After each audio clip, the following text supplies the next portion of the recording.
الله أكبر الله أكبر.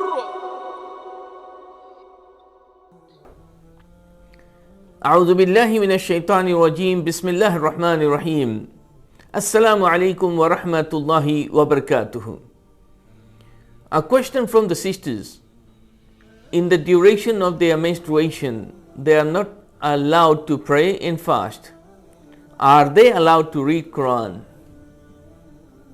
Alhamdulillah, we have got all the answers for that in Qur'an and Sunnah. The famous view, which is the view of Al-Jamhur, many scholars, is that no, it is haram. And the evidence for that which they consider is the hadith of Ali radiallahu ta'ala anhu.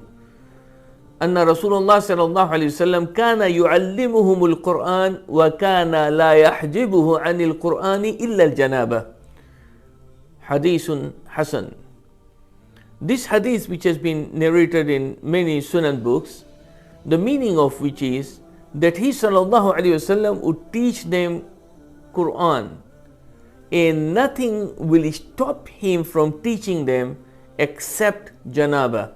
Now, the janaba is once a person has a relationship with his or her spouse, and for that they need ghuslul janaba, special spiritual bath.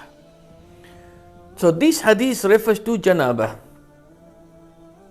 The other hadith is the hadith of Umar radiallahu ta'ala anhu, in which he said that لا تقرأوا الحائض ولا الجنوب شيئا من القرآن. لا تقرأ الحائض ولا الجنوب شيئا من القرآن.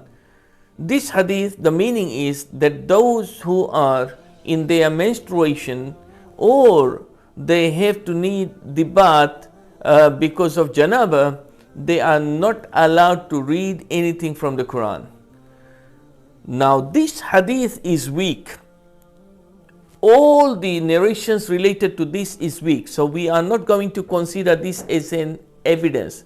The first one, which I said Hasan, acceptable, the word being used there, be very careful, is janaba. Now janaba and hayd wa nifas are different categories. From here, let us see what the other view is. The other view is that the women are allowed to read Quran in the duration of their menstruation and also in their postnatal bleeding. Who are they? Amongst these scholars who have said aloud, of course, Al-Imam Malik rahimahullah, wa riwayatun anil Imam Ahmad rahimahullah, wa ikhtiyaru Shaykh al-Islam Ibn Taymiyyah rahimahullah, and amongst the fatawas chosen by Shaykh al-Islam Al-Imam Ibn Baz rahimahullah, wal Imam Mohammad ibn Salih al-Uthaymeen rahimahumullah.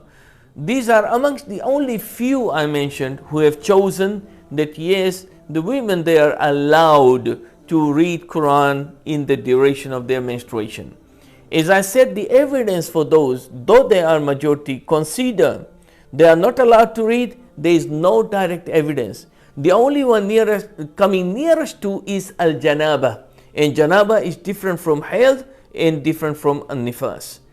That's point number one. Point number two, the hadith which directly says al-hayd, that hadith is not authentic, so we should not take it on board. From here we learn there is no direct evidence stopping them, which means they are allowed, because al-aslu fil ashya al-ibaha, the original is that something is allowed for a person if it is, unless there is an evidence saying no. Now if they are allowed to, then how to do? They are not allowed to touch the Quran directly, but they can use digital Quran, like in the mobile, in the internet, or any other forms. Also, if they are reading the Quran, then they have to do it without touching, with direct bare hands. They can use hand gloves, they can use towel, they can use rulers and things. With this they are allowed to read, they are allowed to revise their memorization or any other thing. Barakallahu fikum. Hopefully this is enough for you to understand the answer to this question. May Allah bless you all. Ameen. Wassalamu alaikum wa rahmatullahi wa barakatuhu.